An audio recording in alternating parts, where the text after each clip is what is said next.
தொடர்ந்து இந்த நேரத்திற்கான தலைப்புச் செய்திகளை முதலில் பார்க்கலாம். பூந்தமல்லி அருகே குத்தம்பாக்கத்தில் பேருந்து நிலையம் விரைவில் திறக்கப்படும். முதலமைச்சர் மு க ஸ்டாலின் உறுதி.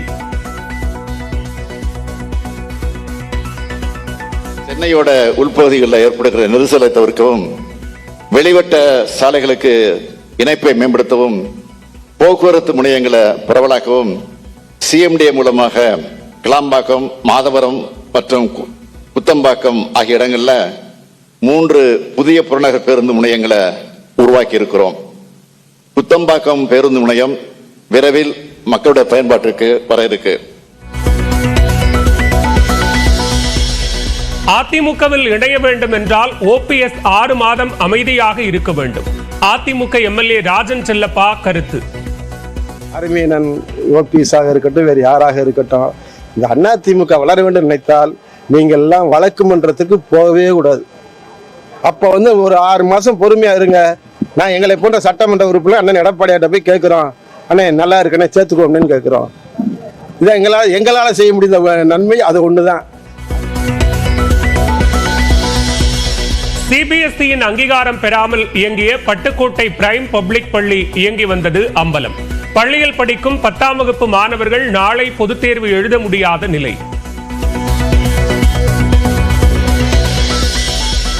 பொது அமைதிக்கும் மத நல்லிணக்கத்திற்கும் இடையூறு ஏற்படுத்தும் எந்த போராட்டத்திற்கும் காவல்துறை அனுமதி வழங்கக்கூடாது. திருப்பரங்குன்றம் விவகாரம் தொடர்பாக யாத்திரை நடத்த அனுமதி கோரிய வழக்கில் உயர்நீதிமன்றம் உத்தரவு. கும்மிடிப்பூண்டி அருகே மேல்பாக்கத்தில் ஆக்கிரமிப்பு வீடுகள் இடிப்பு.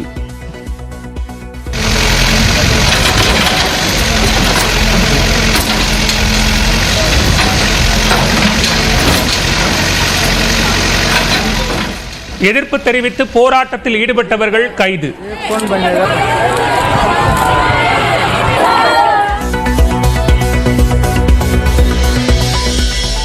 யார் யாரை பிரிக்கிறீர்கள் என்பதை பொறுத்திருந்து பார்ப்போம். அண்ணா அறிவாலயத்தில் செங்கல்லாக பிரிப்பேன் என்ற அண்ணாமலை கருத்துக்கு கனிமொழி பதிலடி. அறிவாலயத்தை செங்கலா பிரிச்சு எடுப்போம். அது வரைக்கும் என்னோட அரசியல் பயம். இதெல்லாம் சொன்னவங்க நிறைய பேரு அறிவாலயம் பார்த்திருக்கு, திமுக பார்த்திருச்சு. யாரை பிரிச்சு எடுக்கிறாங்க? ஜெயலலிதாவின் நகைகளை தமிழக அரசிடம் ஒப்படைக்க தடை இல்லை என உச்சநீதிமன்றம் உத்தரவு. ஜெயலலிதாவின் அண்ணன் மகள் ஜே தீபாவின் மனு தள்ளுபடி.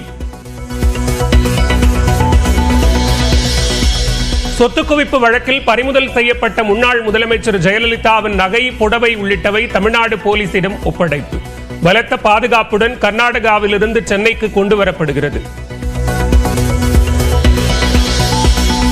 தாவேக தலைவர் விஜய்க்கு ஒய் பிரிவு பாதுகாப்பு வழங்கி மத்திய உள்துறை அமைச்சகம் உத்தரவு. சிஆர்பிஎஃப் வீரர்கள், ஆயுதம் ஏந்திய காவலர்கள் என 8 முதல் 11 பேர் இனி பாதுகாப்பு வழங்குவர்.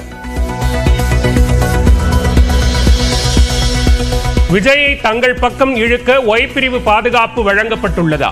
மத்திய அரசுக்கு அதிமுக துணை பொதுச் செயலாளர் KP முனுசாமி கேள்வி. நன்மையாக கொடுத்திருந்தால் மகிழ்ச்சி. அரசியல் ரீதியாக சுயநலத்தோடு விஜயை தன் பக்கம் இழுப்பதற்காக, அவரை சந்தோஷப்படுத்துவதற்காக இந்த ஒய் பிரிவை கொடுத்திருக்கிறார் என்று சொன்னால், பிஜேபியுடைய வரலாறு நீங்கள் திரும்பி பார்த்தால் எது உண்மை என்பது உங்களுக்கு நான் விட்டுவிடுகிறேன். இந்து நாளேடு தலையங்கம் குறித்த முதலமைச்சரின் சமூக ஊடக பதிவை விமர்சித்த ஆளுநருக்கு தமிழ்நாடு காங்கிரஸ் கமிட்டி தலைவர் செல்வ பெருந்தகை கண்டனம். மோடியின் அரவணைப்பில் ராஜ்பவனில் அமர்ந்து கொண்டு ஒட்டுமொத்த தமிழக மக்களுக்கு விரோதமாக செயல்படுவதாகவும் குற்றச்சாட்டு. புதுச்சேரியில் வீடு புகுந்து 3 இளைஞர்கள் வெட்டி கொலை. ரவுடிகளுக்கு இடையிலான முன்விரோதம் காரணமா என விசாரணை.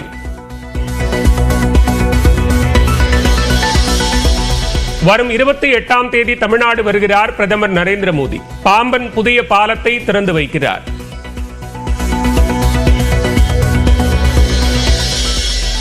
திருமலை திருப்பதி தேவஸ்தானத்திற்கு கலப்பட நெய் அனுப்பிய வழக்கில் கைதானவர்களை காவலில் எடுத்து விசாரணை. 4 நாட்களுக்கு விசாரணை நடத்தும் சிறப்பு குழு. மணிப்பூரில் அமலானது குடியரசுத் தலைவர் ஆட்சி. அனைத்து பகுதிகளிலும் பலத்த பாதுகாப்பு.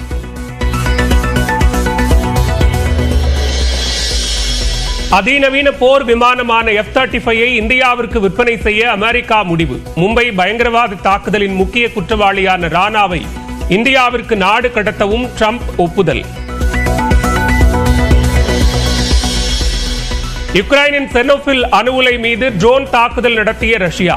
பாதுகாப்பு கவசம் போடப்பட்டிருப்பதால் பெரும் பாதிப்பு தவிர்ப்பு.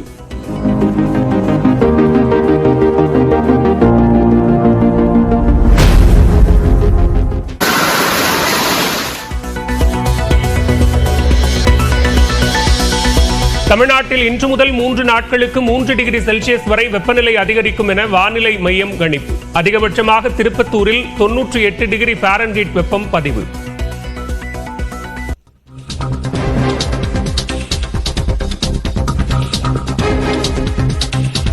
தற்போதைய அண்மை செய்தியை பார்த்துக் கொண்டிருக்கிறோம். சாம்சங் தொழிற்சாலையில் 3 பணியாளர்கள் பணியிடை நீக்கம் செய்யப்பட்டது தொடர்பான பேச்சுவார்த்தை தோல்வியில் முடிவடைந்திருக்கிறது. இது தொடர்பான கூடுதல் விவரங்களோடு இணைகிறார் செய்தியாளர் சந்திரசேகர். சந்திரசேகர், விவரங்களை பதிவு செய்யலாம்.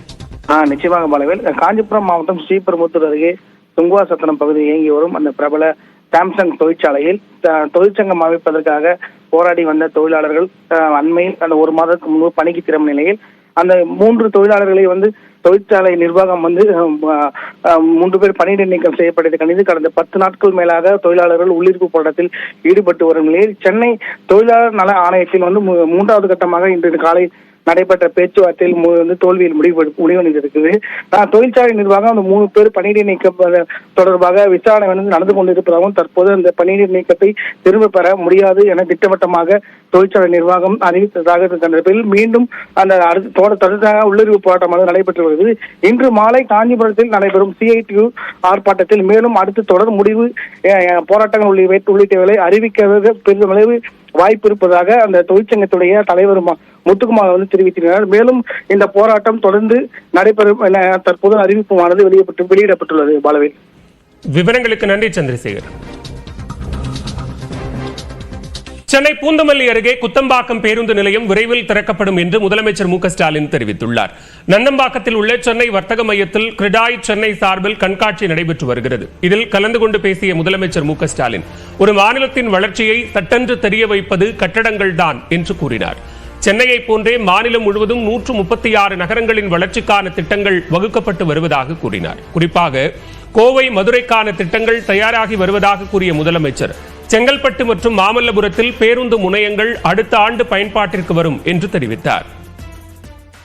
சென்னையோட உள்பகுதிகளில் ஏற்படுகிற நெரிசலை தவிர்க்கவும், வெளிவட்ட சாலைகளுக்கு இணைப்பை மேம்படுத்தவும், போக்குவரத்து முனையங்களை பரவலாக்கவும் CMDA மூலமாக கிளாம்பாக்கம், மாதவரம் மற்றும் குத்தம்பாக்கம் ஆகிய இடங்கள்ல 3 புதிய புறநகர் பேருந்து முனையங்களை உருவாக்கி இருக்கிறோம்.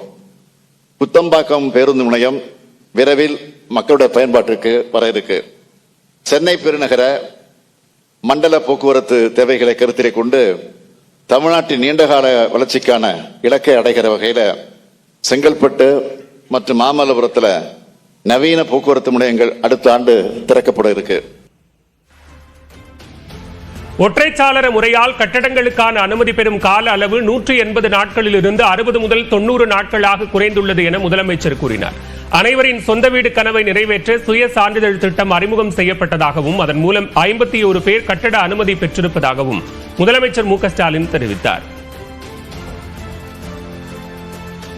அதிமுகவில் இணைய வேண்டும் என்று முன்னாள் முதலமைச்சர் O பன்னீர்செல்வம் 6 மாதங்கள் பொறுமையாக இருக்க வேண்டும் என்று சட்டமன்ற உறுப்பினர் ராஜன் செல்லப்பா தெரிவித்துள்ளார். ஆளுநர் பதவி நாங்கள் ஜார்க்கண்ட்லேயோ மணிப்பூர்லேயோ கொடுக்குறோம் தான் சொல்லியிருப்பாங்க. நாங்கள் மறுக்கலை. அதுக்கான வாய்ப்பு அவருக்கு இருக்கிறது. ஆனால் அதிமுக என்ற இயக்கம் வளர்றதை சின்ன சின்ன இடையூறுகள் பண்ணாதீங்க. நீங்கள் வெளியே உண்மையிலே அதிமுக இணையணும்னு நினச்சா நீங்கள் இந்த கட்சியில் சேரணும்னு நினச்சா ரகசியமாக சொல்லி விடலாம். இதுக்கு வெளிப்படையாக நீங்கள் சொல்லணும் அவசியம் கிடையாது. அருமையனன் ஓபிஎஸ்ஸாக இருக்கட்டும், வேறு யாராக இருக்கட்டும், இந்த அதிமுக வளர வேண்டும் நினைத்தால் நீங்கள் எல்லாம் வழக்கு மன்றத்துக்கு போகவே கூடாது. அப்போ ஒரு 6 மாதம் பொறுமையாக இருங்க.